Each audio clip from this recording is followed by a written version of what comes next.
Bom, gente, boa noite. Boa noite de quarta-feira. Hoje foi um dia bastante chuvoso aqui na região da Baixada Santista, né? Mas o início da noite reservou o terceiro jogo da seleção brasileira na Copa do Mundo, né? O último jogo da fase de grupo, tá? E é o tal negócio. Foi repetido o mesmo placar de 3-0 do jogo contra a Haiti. Hoje no jogo contra a Escócia, tá? Mas, sem dúvida, hoje o Brasil fez a sua melhor partida na Copa porque esse placar de 3-0 ele foi construído de uma forma bastante intensa. Tá? O Brasil demonstrou intensidade tanto com a posse de bola quanto sem a posse de bola. Tá? Então, hoje foi uma grande partida da seleção brasileira, não tenha dúvida disso. Tá? Praticamente, a maioria dos jogadores, quase que todo o time jogou bem hoje. Tá? O jogo foi em Miami, na Flórida. Tá? E o Brasil dependia única e exclusivamente de si para manter a primeira colocação do grupo. Tá? Bastava vencer o seu adversário, tá? Vencer de forma segura, e foi o que aconteceu. Tá? 3-0 incontestável, uma vitória até merecida. Tá? E alguns momentos do jogo deu a entender que o Brasil até poderia ter construído um placar mais elástico. Tá? Foi uma evolução realmente do time que enfrentou o Haiti. Tá? Evolução de jogo, evolução de foco, evolução de concentração. Tá? Foi basicamente o mesmo time, né, que encarou o Haiti. Com a única diferença foi a saída do Rafinha, né, que saiu do jogo ainda no primeiro tempo do jogo contra o Haiti lesionado, né? Não se sabe exatamente qual é o grau da lesão que ele teve, né? Saiu jogando o Ryan no lugar dele, tá? Então, o time foi praticamente o mesmo, tá? No esquema, tá? Brasil ali montado no esquema 4-4-2, né? Enfim, cara, simplesmente sensacional. Vinícius Júnior, hoje, ele está figurando entre os grandes jogadores dessa Copa, colocou o seu nome ali, fez 2 gols hoje, é um dos artilheiros da competição, tá? Deve brigar pela artilharia até o final. Assumiu de fato, né, hoje o papel de protagonista. Bruno Guimarães, Lucas Paquetá. Nossa, o Bruno Guimarães jogou muita bola hoje. Lucas Paquetá também, tá? O Ryan pode não ter tido tanta finalização, tanto dentro quanto fora da área, mas taticamente cumpriu muito bem a sua função, tá? Às vezes vinha atrás para repor, para ajudar na marcação, tá? Era um time que quando perdia a posse de bola, tá? O time se posicionou. Tirando o Vinícius Júnior, né? Praticamente o resto do time ficava todo atrás da linha de bola, né? A recomposição era bastante rápida, tá? E muito do jeito do estilo que eu costumei a ver o Ancelotti nos seus tempos de Real Madrid, né? Aliás, hoje, né, principalmente na recuperação de bola, tá? Lembrou muitas, já tinha falado isso, lembrou muitas temporadas, as 2 últimas temporadas que o Real Madrid conquistou a Champions, 2022 2024, tá? E muitas vezes não jogou propondo o jogo, não fez aquele jogo que era se esperado do Real Madrid, mas era aquele jogo de muitas vezes reconhecer mesmo a qualidade técnica do adversário e principalmente armar o bote nas intermediárias, né? Então o Brasil, na segunda metade do primeiro tempo do jogo contra a Haiti, quando o Brasil construiu o placar de 3-0, tá? O bote foi esse, foi roubar bastante bola ali na intermediária, tá? E parece que os jogadores eles entenderam o recado, né? Assimilaram e trouxeram isso também para esse jogo, mas de forma mais intensa, tá? Então, nossa, hoje realmente deu gosto de ver a seleção brasileira jogar pela maneira como se portou em campo, né? Só ali, né, da segunda metade do segundo tempo pro final, que o time deu uma caída, tudo bem, deu uma queda perfeitamente normal isso, tá? O Neymar, né, foi relacionado para jogo, jogou os últimos 15 minutos, tá? Já vou chegar lá, tá? Mas enfim, o começo do jogo bastante avassalador, fazendo pressão na saída de bola do time da Bélgica, do time da Escócia, desculpe, tá? E com praticamente, vamos dizer assim, com 7 minutos de jogo já saiu o primeiro gol, tá?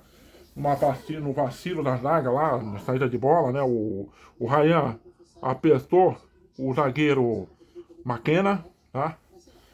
E aí ele tentou chutar a bola para frente, né? O Ryan simplesmente chegou travando o chute dele, né?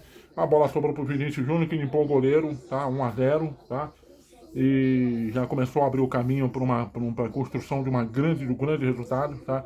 O segundo gol chegou a sair, né? O Vinícius Júnior roubou a bola do outro zagueiro, né? O Hendry, né? E chegou a fazer, fez um bonito gol, né? Na persistência ali também, né? Dando a sua contribuição para a marcação, pressão na saída de bola, né? Mas aí ó, o VAR chamou o árbitro, porque interpretou que o Vinícius Júnior acabou fazendo falta no zagueiro, não achei, né? Anularam o gol, eu particularmente não vi nada. Pra mim foi gol legal, mas o árbitro acabou anulando o gol, né? Mas o Brasil estava tão focado no jogo, tá? Que não se deixou abalar por isso, tá? Foi pra cima e o segundo gol não demorou muito a sair, né? O segundo gol saiu com. O segundo gol saiu com. Não, o segundo gol saiu nos acréscimos, né? Mas o Brasil ele teve controle das ações, tá? Isso é uma coisa que tem que se destacar, tá? Grande partida, tá? Do Gabriel Magalhães lá atrás, tá? Não perdendo uma dividida. O Alisson goleiro no primeiro tempo não chegou a ser exigido, no segundo tempo viria a ser exigido, né? E dessa vez o lateral esquerdo, Douglas Santos, ele teve um comportamento mais defensivo, né? Montando uma linha de 3 ali junto com os dois zagueiros, com o Magalhães e com o Marquinhos, né? O Danilo foi o cara que saiu mais para apoio, tá? Enfim, um time bem ajustado, bem organizado taticamente, o Ancelotti praticamente dando a entender que está definindo o seu time para a Copa, tá? Definindo funções, né? Tem que falar também do Matheus Cunha, que também fez uma grande partida, tá? Fez outra, sabe? A evolução do jogo contra o Marrocos, em que o Brasil teve que contentar por um empate, para a vitória contra o Haiti, passou pelo. O Carlos Ancelotti rever alguns conceitos, né? Ele reviu alguns nomes, né? Fez mudanças, tá? No caso, tirou o Ibanez para colocar o Danilo na lateral direita, né? E tirou o Igor Thiago para colocar o Matheus Cunha. O Matheus Cunha foi uma sensação pra lá de positiva no jogo contra o Haiti, tá? O quanto que ele contribuiu jogando de camisa 9, mas não sendo 9, né? Fazendo aquele corredor central muitíssimo bem, sabe? Participando da armação de jogada, tá? Então aqui, muitas vezes ele colava ali junto, por exemplo, que ele fez contra o Haiti, colava ali junto com o Paquetá, para ajudar na armação da saída de bola, para ajudar na roubada de bola, para ajudar também na marcação pressão para cima do adversário, enfim. E aí o segundo gol, né, saiu praticamente nos acréscimos, foi uma jogada pelo lado direito, né, teve a participação do Bruno Rodrigues ali, fazendo uma tabela com o Ryan, né, aí houve um choque dentro da área do Ryan com o zagueiro, houve o pedido de pênalti, no bate-rebate o Bruno Guimarães, né, falei com o Bruno Rodrigues, o Bruno Guimarães fez um lindo cruzamento, foi uma bola levantada, cruzada, ela foi uma assistência na cabeça do Vinícius Júnior, 2-0, tá? E a sensação que poderia até ter sido mais, né? Tamanho o volume de jogo que o Brasil jogou, tá certo? Obviamente que tem alguns ajustes pequenos, mas os ajustes começam a ficar um pouco menores a ser feitos no time, né? Todo time, por mais bom que seja, por mais bom por mais que ele evolui, sempre tem alguns ajustes para fazer, né? O Carlos Ancelotti, ele está fazendo esses ajustes. Ele está tentando fazer o time evoluir durante a Copa do Mundo, né? Porque antes da Copa do Mundo o trabalho não vinha sendo tão agradável assim, né? E o resultado também não estava aparecendo tanto, tá? Então durante a Copa do Mundo que ele está fazendo esses ajustes. Aí, ok, veio o segundo tempo, né? O Brasil continuou mantendo a mesma intensidade, tá? Evidentemente que a Escócia deu uma acordada para a vida, né? Veio, né? Principalmente bolas levantadas na área, algumas jogadas ali tocando bola pelo miolo da zaga do Brasil, né? Houve né, indecisão sobre quem vai, sobre quem fica na cobertura, tá? Mas o Alisson, no meio desse cenário, o goleiro, bastante seguro, tá? Se ele demonstrou muita segurança no gol de Marrocos, quando ele não sabia se ia para cima do Saibari ou não, né? E acabou tomando gol de cavadinha, né? Mas aqui não, aqui ele demonstrou muita segurança embaixo da trave, tá? Espalmou para escanteio quando tinha que espalmar, encaixou quando tinha que encaixar e interceptação de cruzamento, né? Porque a Escócia tem jogadores altos, né? Tanto na zaga quanto no ataque, então cobrança de escanteio, bola levantada da intermediária, e teve a participação do Alisson ali, né? Para sair interceptando alguns cruzamentos, né? Uma cabeçada que saiu ali por falha de posicionamento e tudo mais. Teve um cara que subiu sozinho nas costas do Casimiro, né? O Casimiro hoje, mais uma vez, teve ali naquela coisa mediana ali de sempre, não estava exatamente na mesma sincronia dos demais, mas não comprometeu. A mesma coisa eu falo do Marquinhos, né? Enfim. Mas eu acho que a sorte do Marquinhos é que ele tem um baita zagueiro como companheiro dele, que é o Gabriel Magalhães, tá? Na minha opinião, o Gabriel Magalhães é um zagueiro superior ao Marquinhos, né? Mas um joga do lado esquerdo da zaga, que é o Magalhães, e o outro joga do lado direito, que é o Marquinhos, né? Enfim, nesse cenário, o terceiro gol não demorou muito a sair, com uns 15 minutos do segundo tempo, numa boa bola, né? Não sei se foi o Casimiro ou se foi o Paquetá, que deu um passe em profundidade, aproveitando a subida, a infiltração do Bruno Guimarães. O Bruno Guimarães fez um baita primeiro tempo e voltou muito bem no segundo tempo, né?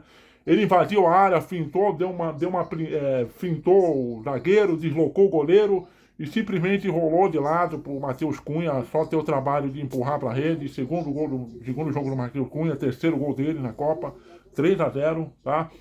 E aí o Danilo, depois de 3-0, chegou a tomar um cartão amarelo, né?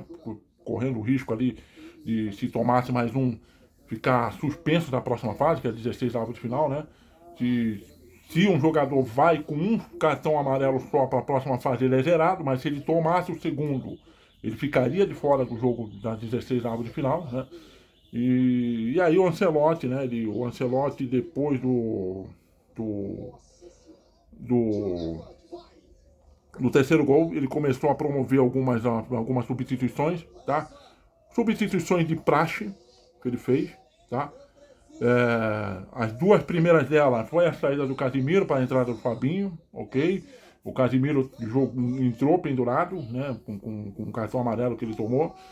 E se ele tomasse esse segundo cartão amarelo, ficaria de fora da fase de decisão. Entrou o Fabinho, tá? Deu mais segurança ali na saída de bola, tá? E a outra saída também, completamente esperada, é a do Martinelli no lugar do Lucas Paquetá, tá?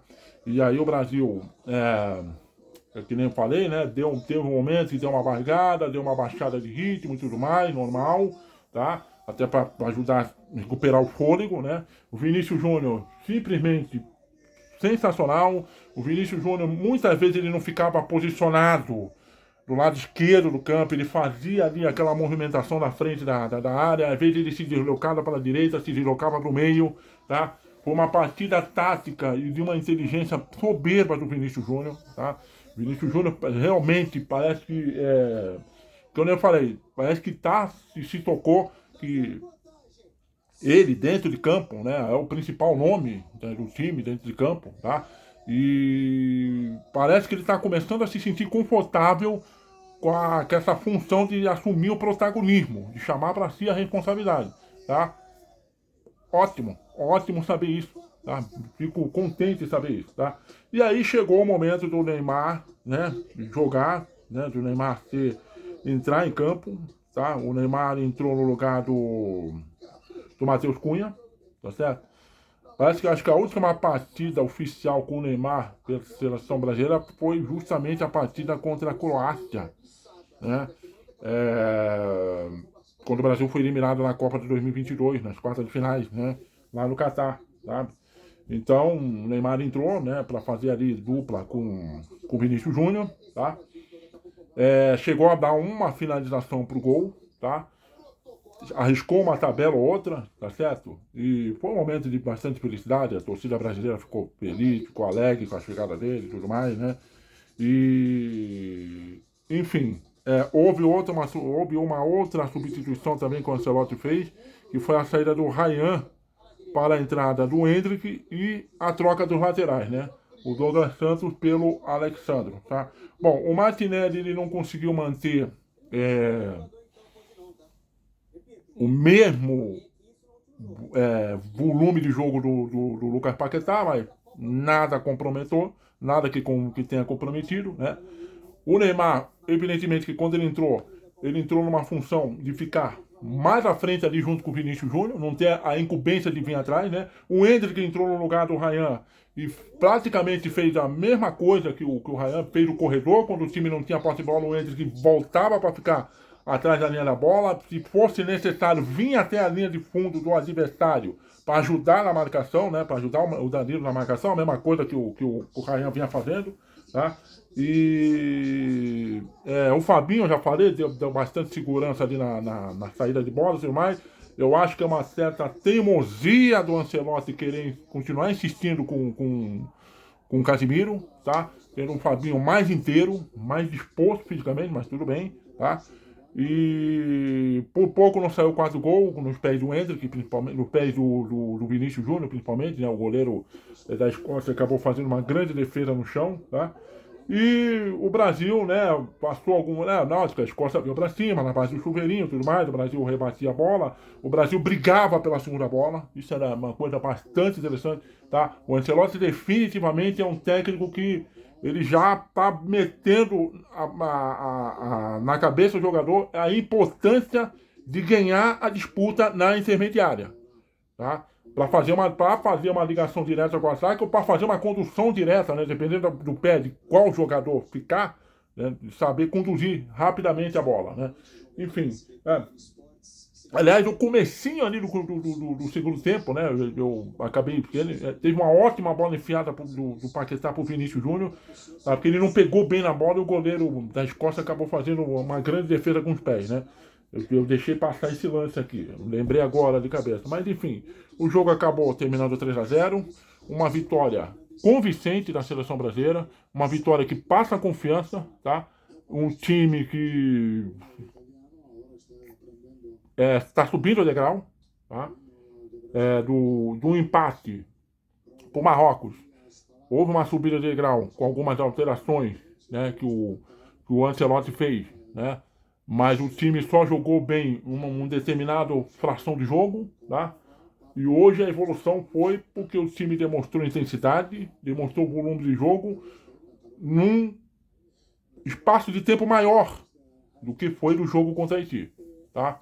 Então, se essa evolução for adiante para a próxima fase, tá? Que agora vai entrar o chamado playoff, vai entrar os mata-matas, serão, né, 5 fases de mata-mata, né? 16 avos de final, oitava de final, quarta de final, semifinal e final, né? Mas cada fase extremamente importante, perdeu, tchau, perdeu, já era, né?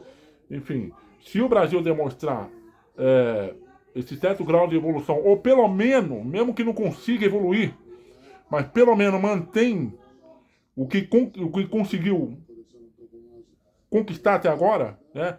Não vai para uma descendente, não caia, tá? Quem sabe o Brasil começa aí a construir um caminho, né, para um título, né? Eu, quando a Copa começou, não coloquei a seleção brasileira como uma das candidatas ao título, mas o decorrer da competição é que vai dizer que realmente são. Eu ainda acredito que tem as seleções. Eu acho que a França está numa ainda mais pelo ótimo trabalho que o Didier Deschamps vem fazendo há mais de uma década lá, tem uma condição melhor para ganhar o título, assim como a Espanha, tá certo? Mas enfim, o Brasil tá aí, tá? O Brasil tem camisa, tem força, tem tradição, tá? Tem jogadores bons, tá certo? Tem um técnico que agora tá entendendo que Copa do Mundo, tá? Não é um campeonato de ponto corrido, de 38 rodadas, de 8, 9 meses de duração, é um torneio de tiro curto, tá? Muitas vezes as tomadas de decisões precisam ser rápidas e dinâmicas, e parece que o Ancelotti entendeu isso, porque é a primeira vez que o Ancelotti comanda uma seleção numa Copa do Mundo, tá? Então, e está comandando, né, a principal seleção do planeta. Então, ele tem esse peso dessa responsabilidade de, pelo menos, não fazer feio, né? Dar o melhor de si para que o Brasil consiga, pelo menos, se não ser o objetivo final, porque sempre tem essa cobrança, né? Mesmo quando o Brasil não vai totalmente preparado para a Copa, sempre tem cobrança pelo título, mas que mostre, que dê perspectiva de que para frente, mais para frente, a coisa, né, tende a evoluir, tende a crescer, já que o Ancelotti, né, já antes da Copa do Mundo começar, já foi anunciado que ele, né, renovou o contrato para 2030, assim, vamos ver se na prática isso vai acontecer, né? Mas enfim, o Brasil já tem compromisso marcado nas 16 avos de finais, na segunda-feira, na cidade de Houston, no Texas, 2 horas da tarde, pelo lado de Brasília, né, nesse próximo dia 29, tá? E aí vai ficar a decidir, né, do grupo lá da Holanda, tá? Quem é que vai ser o adversário do Brasil? Se vai ser a Holanda, se vai ser o Japão, se vai ser a Suécia, tá? Os jogos de amanhã é que vão dar a cartada final para ver quem será o adversário da seleção brasileira dia 29, tá? Segunda-feira, 2 horas da tarde, na cidade de Houston, no Texas, tá certo? Então é isso, tá? Realmente gostei, foi o primeiro jogo da seleção brasileira que eu, de fato, gostei, tá? E vamos esperar, né? Tá? Deu uma perspectiva de que a coisa pode, né, evoluir, tá? Então, seja lá qual for o adversário, tá, de segunda-feira, e eu confesso que tanto a Holanda quanto o Japão são dois adversários complicadíssimos, né? A Holanda tem a transição rápida, né, no meio campo ataque, tá? O Japão tem pontas velozes, tá? E também habilidosos, tá? São dois times com características diferentes de jogo, mas são dois times que podem incomodar, se não ficar esperto, tá?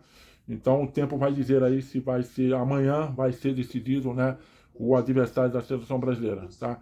Então é isso, gente. Acho que já falei tudo que tinha que falar, né? Não tem mais nada a dizer aqui. Gostei do jogo, primeiro jogo realmente da seleção brasileira que eu gostei de ver nessa Copa, tá? E vamos esperar aí, né? Agora curtir os outros jogos aí, curtir o evento em si, a Copa do Mundo, é um evento que eu adoro, que eu curto pra caramba, tá certo? Então é isso aí, fechou. Acho que já falei tudo que tinha que falar. Tem mais nada a dizer, tá? Vinícius Júnior, monstro, tá? Vinícius jogou demais hoje, tá? E Matheus Cunha jogou bem, Ryan jogou bem, Lucas Paquetá jogou bem, tá? Bruno Guimarães, melhor partida dele da seleção brasileira, com a camisa da seleção brasileira nessa Copa, tá? Danilo também jogou bem, apoiou bastante, tá? Apoiou bastante e até chegou a tomar um cartão amarelo, chegou a fazer uma outra falta ali no meio de campo na parte final do jogo, poderia gerar um segundo amarelo e ser expulso, né? Se aproveitou que o Douglas Santos fez um trabalho de contenção interessante lá atrás, então isso deu um pouco mais de liberdade para o Danilo subir, né? Até porque o lado esquerdo, tá, da seleção brasileira, tem ali a presença do Paquetá, mas ele não tem o Ryan, né, pro lado de direita, tem mais, tem mais jovem, tem mais pulmão, né? Sobe e desce com mais eficiência, então deu certo. Deu certo, grande vitória, e é isso aí. Bom, agora já falei, né? Cansado de ficar me repetindo aqui só para fazer o tempo passar. É isso aí, um grande abraço e até a próxima.